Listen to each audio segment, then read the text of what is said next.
Hai teman-teman, selamat datang di channel saya, Suket Ijo Channel. Sebelum kita lanjut ke ceritanya, Suket Ijo Channel ingin berbagi info buat teman-teman sekalian yang sedang membutuhkan sneakers, kaos dan sendal dengan harga yang murah tapi dengan kualitas yang baik. Silahkan kunjungi toko kami, Ravania Lariskan, dan link akan kami sertakan di deskripsi. Berikut sebagian produk-produk yang kami tawarkan.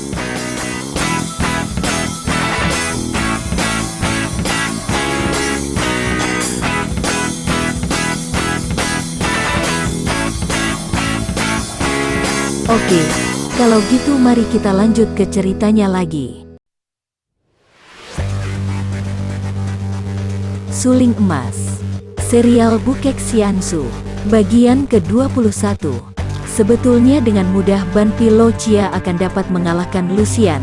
Akan tetapi karena ia terburu-buru saking gugup dan khawatirnya akan cekikan yang ketat, ia menjadi bingung sendiri, mengebut-ngebutkan kedua lengan baju untuk menghalau lengan Lucian, tanpa mendapat kesempatan untuk memikirkan daya, agar ia terbebas dari cekikan orang muda itu.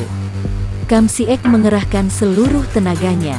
Niatnya hanya satu, yakni mematahkan tulang leher lawannya. Tenaga jenderal muda ini memang besar sekali. Kalau yang ia piting lehernya itu bukan Ban Pilo Chia, tentu leher itu sudah patah tulangnya, karena tenaga pitingan Kam Siek ini mampu mematahkan tulang seekor harimau. Akan tetapi Ban Pilo Chia bukan seekor harimau, bukan pula manusia biasa, melainkan seorang tokoh persilatan yang tinggi ilmunya, dan amat kuat tenaganya. Ia pun cerdik, hanya sebentar saja ia bingung.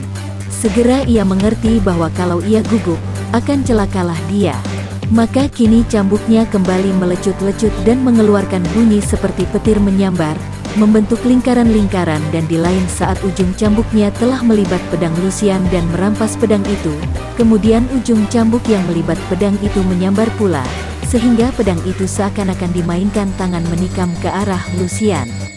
Lucian terpaksa mengelak mundur, akan tetapi pedang itu terus mengejarnya, menikam bertubi-tubi sehingga gadis ini terpaksa menggulingkan dirinya dan menjauhi lawan. Saat inilah dipergunakan Ban Pilo Chia untuk menggunakan tangan kirinya menotok jalan darah di dekat siku lengan Kam Siek yang mengempit lehernya. Ditotok jalan darahnya, seketika lumpuhlah lengan Kam Siek dan otomatis kempitannya pada leher juga terlepas. Dengan penuh amarah Ban Pilo Chia merenggutkan diri terlepas lalu membalik, dan sekali tangan kirinya menamparkan, pundak Kam Siek kena pukulan dan pemuda itu terguling roboh. Bocah setan, ditawari kemuliaan kau memilih kematian. Kau hendak mencekik aku, hendak membuatku menjadi mayat dengan mata melotot dan lidah keluar ya? Mari kita lihat, siapa yang akan mampus menjadi setan penasaran. Ia menubruk maju dan di lain saat ia sudah menindih tubuh Kam Siek, dan mencekik leher pemuda itu dengan lengan kanannya yang berjari besar-besar dan berbulu. Tangan kirinya memegang cambuk, dan ia tertawa bergelak-gelak ketika kedua tangan Kam Siek berusaha melepaskan cekikannya. Iblis tua, lepaskan dia. Liu Lucian terkejut sekali melihat pemuda itu tercekik, maka cepat ia menyambar pedangnya yang tadi dilepaskan libatan cambuk, lalu ia menerjang maju dengan nekat untuk menolong pemuda pujaan hatinya. Kau bersabar dan tunggulah, manis. Nanti kita bersenang-senang kalau bocah ini sudah kucekik sampai melotot matanya, keluar lidahnya, dan melayang nyawanya. Kakek gundul ini menggunakan cambuk di tangan kirinya untuk menangkis setiap kali pedang Lucian menyambar. Kam Siek tahu bahwa nyawanya berada dalam cengkeraman maut. Ia mengerahkan tenaga pada kedua tangannya, berusaha sekuatnya untuk merenggut lepas lengan tangan yang mencekiknya. Namun hasilnya sia-sia belaka, karena tangan kakek yang kuat itu tidak dapat direnggutnya. Ia sudah hampir tidak tahan lagi, tak dapat bernapas, pandang matanya sudah berkunang, telinganya penuh suara melengking tinggi, kepalanya serasa membesar dan hampir meledak. Tadinya ia mengharapkan bantuan Lucian, akan tetapi gadis itu pun tidak berdaya menolongnya. Selalu tertangkis cambuk, habislah harapan Kam Siek. Ia merasa menyesal sekali, bukan menyesal harus mati. Bagi seorang gagah, kematian bukanlah apa-apa. Akan tetapi sebagai seorang panglima perang, Ia ingin mati di dalam perang, bukan mati di tangan kakek ini yang berarti mati konyol bagi seorang pejuang. Lebih menyesal lagi hatinya itu pun menghadapi bencana yang agaknya akan lebih hebat daripada maut. Tiba-tiba wajah Kam Siek yang sudah merah itu membayangkan kekagetan. Pada saat itu ia tengah memandang ke arah Liu Luxian, dan kini hendak melihat apa yang akan dilakukan oleh gadis itu. Ia berteriak sekuatnya. Jangan, akan tetapi teriakannya terhenti di tenggorokan yang terjepit erat oleh jari tangan Ban Pilocia. Ban Pilocia, kau lihatlah ke sini dan lepaskan dia. Mendengar suara kain robek dan suara Luxian menggetar, Ban Pilocia tertarik dan menoleh. Matanya yang sudah lebar makin melebar, mulutnya terbuka, dan ujung bibirnya penuh air liur, ketika ia melihat nona itu merobek bajunya sendiri, sehingga baju bagian dada terobek lebar memperlihatkan baju dalam berwarna merah muda yang membayangkan kulit tubuh putih dengan bentuk menggiurkan. Kau masih belum mau melepaskannya? Suara Luxian merdu dan diucapkan dengan mulut menyungging senyum manis ditambah lirikan mata memikat. Ah, hebat kau! Ban Pilocia lupa kepada Kam Siek, dan bagaikan dalam mimpi ia bangkit meninggalkan pemuda itu. Kini ia terkekeh, matanya tak pernah berkedip menelan gadis di depannya, kakinya melangkah ke depan, dan kedua tangannya dikembangkan siap untuk menubruk dan memeluk. Luxian masih tersenyum-senyum, menyembunyikan pedang di tangannya di belakang tubuh, melangkah mundur dengan gerakan lemah gemulai seperti orang menari, sehingga makin menonjollah kecantikan tubuhnya, terus mundur dan kadang-kadang melirik kepada Kam Siek yang masih rebah di belakang kakek itu. Ketika ia melihat Kam Siek sudah merayap bangun, meraba-raba dan menemukan kembali goloknya kemudian bangkit berdiri, tangan kanan memegang gagang golok, tangan kiri mengelus-ngelus lehernya yang terasa kaku dan sakit. Tiba-tiba Luxian menggerakkan tangan kirinya yang tadinya bersembunyi di belakang tubuhnya, dibarengi teriakan nyaring. Bangsat tua, makanlah ini. Sinar merah menyambar ke seluruh tubuh Ban Pilocia disusul terjangan pedang yang menusuk ke arah muka di antara sepasang alisnya. Inilah serangan hebat sekali. Ban Pilocia tengah terpesona oleh kecantikan Luxian, maka hampir saja ia menjadi korban serangan ini. Baiknya ia mengamati terlebih dulu, begitu melihat kelebatnya jarum dan pedang, kesadarannya pulih, dan sambil berseru kaget ia mencelat ke belakang, menyampok jarum-jarum dengan lengan bajunya, dan menggerakkan cambuk untuk melibat pedang Luxian. Tiba-tiba terdengar angin mendesir di belakangnya, ia cepat mengelebatkan cambuknya membentuk lingkaran lebar, dan sekaligus ia sudah dapat menangkis golok di belakangnya dan pedang di depannya. Segera Luxian dan Siek, tanpa dikomando lagi, telah mengeroyok si kakek lihai sambil mengeluarkan seluruh kepandaian dan mengerahkan seluruh tenaga. Maklum bahwa mereka berdua terancam bahaya maut yang hebat, maka mereka menjadi nekat. Mau melarikan diri tak mungkin, walaupun akan kalah, maka mereka kini menyerang dengan jurus-jurus berbahaya, kalau perlu siap mengadu nyawa. Liu Luxian adalah putri tunggal Pat Jiu Sin Eng. Biarpun tingkat kepandaiannya jauh kalah kalau dibandingkan dengan Ban Pilocia, namun ia bukan sembarang lawan, dan dapat berbahaya kalau maju secara nekat seperti itu. Adapun Kam Siek, biarpun ilmu silatnya tidak seganas ilmu silat Luxian, namun pemuda ini bertenaga besar dan tak mengenal takut. Oleh karena inilah maka tidak mudah bagi Ban Pilocia untuk merobohkan mereka, tanpa melukai berat atau membunuh. Padahal ia tidak sekali-kali bermaksud membunuh Luxian yang membuatnya tergila-gila. Adapun Kam Siek kalau memang tidak dapat ia bujuk, tentu akan dibunuhnya. Setelah mencari akal, tiba-tiba cambuknya yang bernama Lui Kong Pian, cambuk kilat, membuat gerakan melingkar-lingkar ke atas, dan terdengarlah suara cambuk meledak-ledak seperti petir, kemudian ujung cambuk menyambar bertubi-tubi ke arah kepala Kam Siek dan Liu Luxian. Dua orang muda itu kaget sekali. Suara meledaknya cambuk itu seakan-akan memecahkan telinga, maka begitu melihat sinar menyambar ke atas kepala, mereka cepat menangkis dengan senjata. Akan tetapi, golok dan pedang seperti terhisap oleh cambuk, lekat dan tak dapat ditarik kembali. Mereka berdua mengerahkan tenaga untuk dapat menarik kembali senjata mereka, dan saat ini dipergunakan oleh Ban Pilocia untuk secara tiba-tiba melepaskan cambuk Lui Kong Pian, tubuhnya segera berjongkok dan kedua lengannya memukul ke depan dengan jari-jari tangan terbuka. Inilah pukulan Heksi Chiang, tangan pasir hitam, yang luar biasa ampuhnya. Biarpun jarak mereka terpisah antara 2 meter, namun begitu angin pukulan menghantam, dua orang muda itu terpental dan terjengkang lalu roboh. Tua bangka tak tahu malu. Berani kau merobohkan Kam Goaswe yang gagah perkasa? Tiba-tiba terdengar angin mendesing dari kiri. Maklum bahwa ini adalah pukulan yang amat hebat. Ban Pilocia dengan kaget cepat memutar tubuh ke kiri dan menangkis. Dua macam tenaga pukulan sakti bertemu di udara, tidak mengeluarkan suara, akan tetapi akibatnya Ban Pilocia terhuyung mundur sampai 4 langkah. Dan di depannya kini berdiri seorang kakek tua yang rambutnya riap-riapan, berdiri secara aneh karena bukan kedua kakinya yang berdiri, melainkan sepasang tongkat bambu yang menggantikan kedua kakinya yang ditekuk bersila. Kau Sinjiu Kupaong, aku mendengar kau menjadi orang buronan yang lari ke sana kemari seperti anjing terkena gebuk, kedua kakimu lumpuh. Aduh kasihan, raja muda yang malang kini menjadi pengemis lumpuh. Ban Pilocia tertawa bergelak. Ia tidak gentar menghadapi Kupaong yang kini berjuluk Konglo Senjin, karena melihat orang itu sudah lumpuh.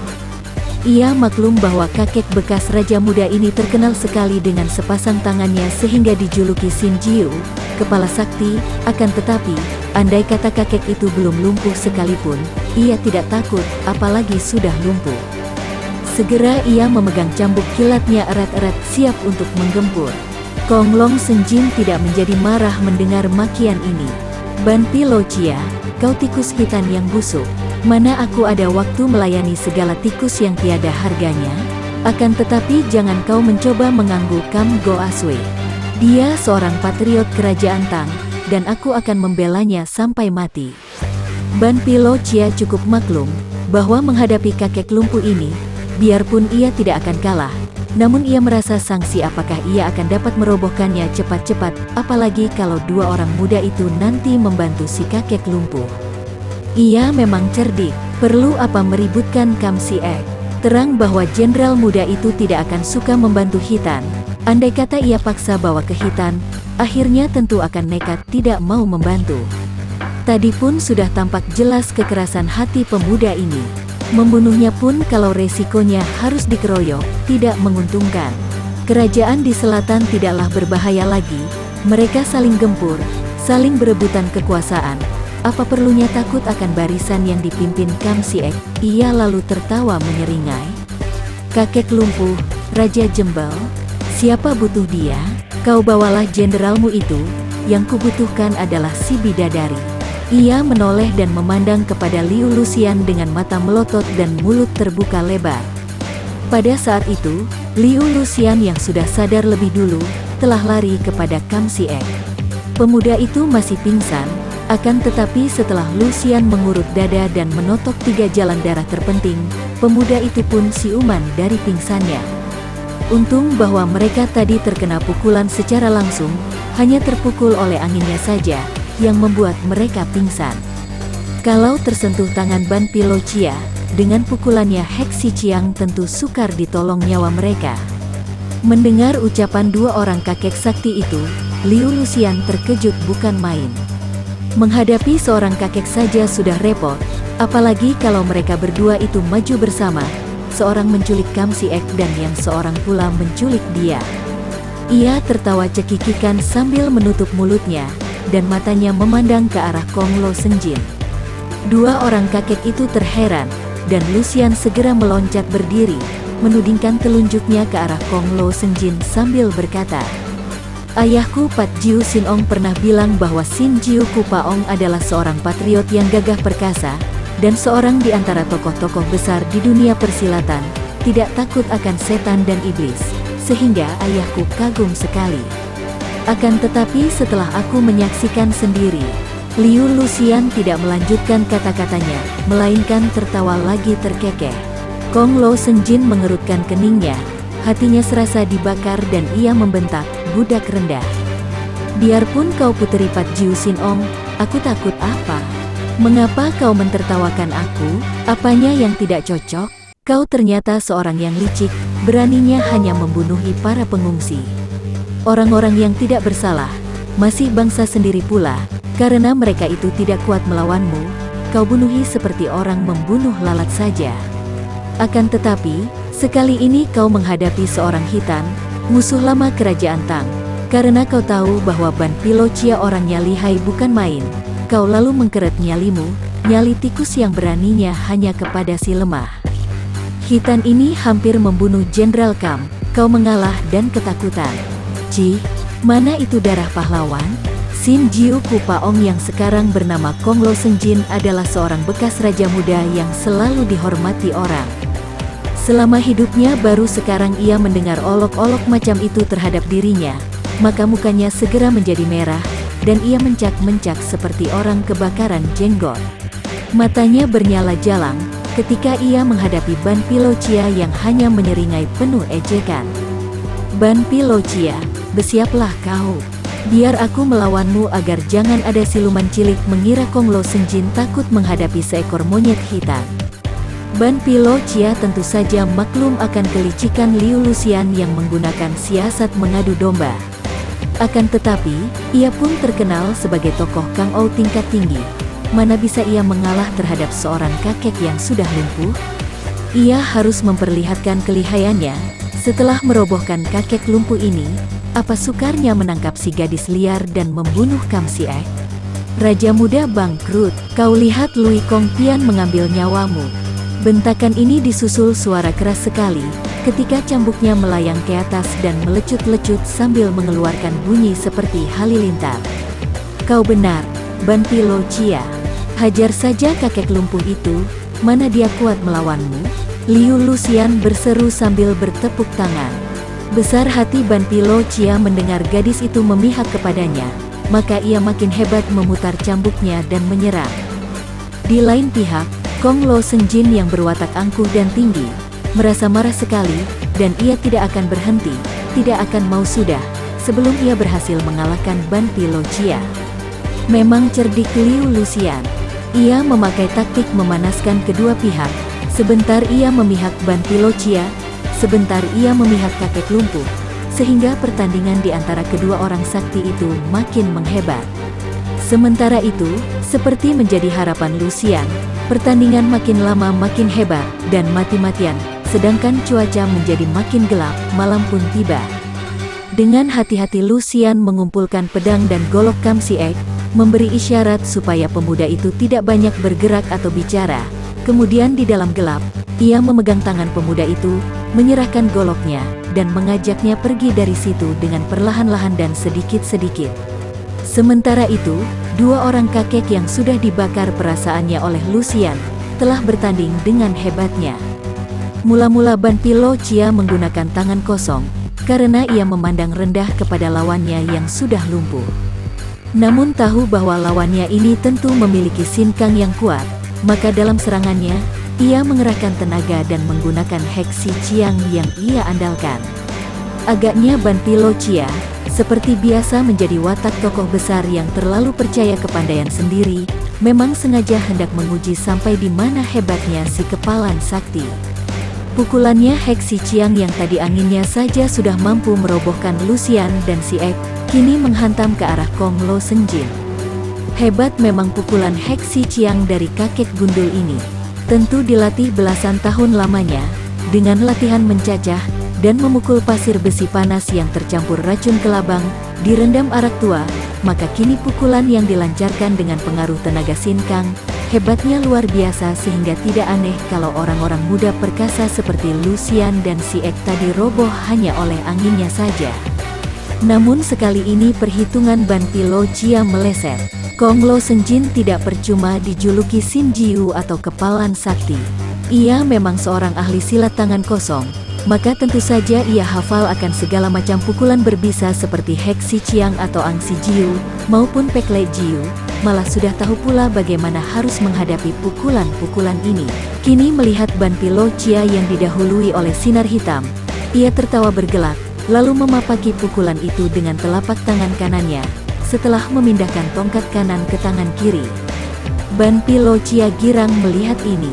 Tangan terbuka merupakan sasaran lunak bagi Hek Si Chiang, karena hawa pukulannya akan langsung menembus kulit telapak tangan, dan menyerbu ke dalam saluran darah terus ke jantung.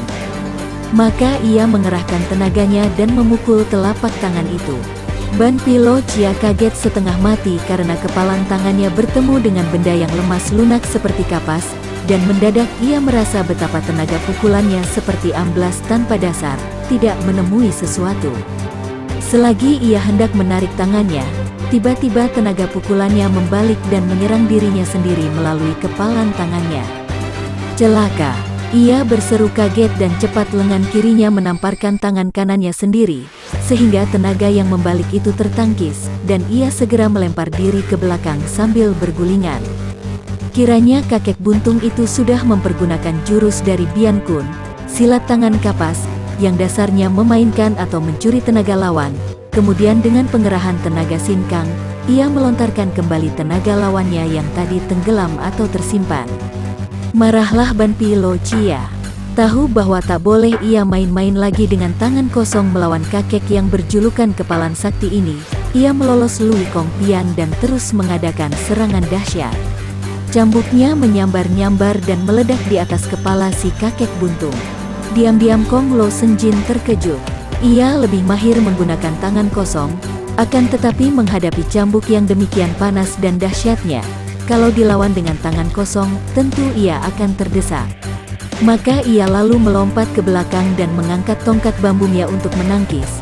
Kemudian secepat kilat tongkat bambu yang kiri menusuk perut lawan. Kiranya dua batang bambu yang dipergunakan untuk pengganti kaki itu kini dapat dimainkan seperti senjata. Kalau yang kanan akan menyerang, yang kiri menjadi kaki dan demikian sebaliknya. Bahkan ada kalanya tubuh kakek lumpuh ini melayang ke atas, dan pada saat seperti itu, dua batang bambunya dapat menyerang bertubi-tubi. Hebat memang bekas raja muda ini.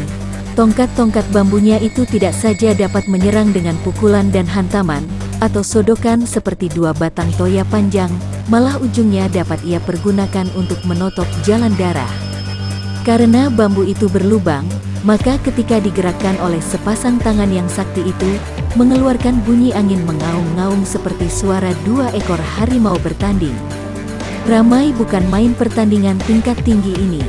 Bayangan mereka lenyap terbungkus gulungan sinar senjata, dan terdengar pada saat itu adalah auman-auman yang keluar dari sepasang bambu diseling suara meledak-ledak dari ujung cambuk.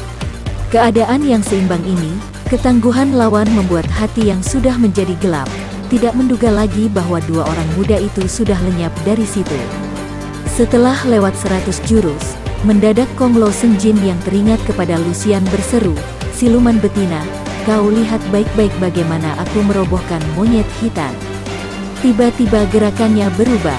Kini tongkat bambu di tangan kirinya menerjang dengan gerakan memutar seperti kitiran sehingga suara mengaum jadi makin keras. Demikian cepatnya putaran tongkat bambu ini sehingga Ban Pilo Chia terpaksa memutar cambuknya pula untuk menangkis dan melindungi tubuh. Dengan tongkat lawan diputar seperti itu, tak mungkin ia dapat melibat dengan cambuknya. Tiba-tiba sekali, selagi bayangan tongkatnya itu masih belum lenyap, tongkatnya sendiri sudah turun dan kini sebagai gantinya, tangan kanan kakek lumpuh itu menghantam ke depan dengan pukulan jarak jauh. Angin mendesis ketika pukulan ini dilakukan. Pukulan ini sudah membunuh puluhan orang pengungsi tanpa mengenai tubuh, maka dapat dibayangkan betapa ampuhnya. Ban Pilo Chia kaget dan maklum bahwa inilah pukulan maut yang membuat kakek bekas raja muda itu dijuluki Kepalan Sakti. Ia tidak berani berlaku sembrono, maka tidak mau menangkis secara langsung, karena maklum bahwa lawannya memang memiliki keistimewaan dalam hal pukulan tangan kosong. Cepat ia menggeser kakinya, sehingga kedudukan kuda-kudanya miring.